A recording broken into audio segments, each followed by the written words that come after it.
Këshilli Bashkiak i Bulqizës është përfshirë në debate të forta që do të marrë gjatë zhvillimit të mbledhjes së radhës. Mbledhja nisi me tensione pasi të pranishëm ishin disa banorë nga Gjorica e poshtme që kundërshtonin çdo formë dhënie të tokave për ndërtimin e parqeve fotovoltaike.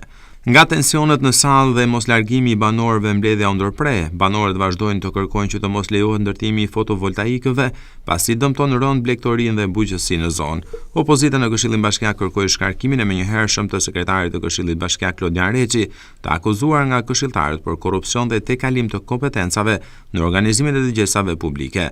Pavarësisht se u kërkua që votimi i promocionit ndaj Reçit të mbahej para nisjes së mbledhjes, kjo u refuzua nga kryetari i Këshillit Bashkiak Arben Çupi dhe shtyu për në mbledhjen e radhës. Reçi në fjalën e tij tha se në dëgjesat që ishin organizuar banorët ishin kundër dhe nuk ishin mbajtur në nënshkrime. Edhe një pjesë e këshilltarëve akuzuan Reçin se ka marrë pjesë në këto dëgjesa pa një vendim të Këshillit Bashkiak, ashtu siç e parashikon rregulloria për raste të tilla.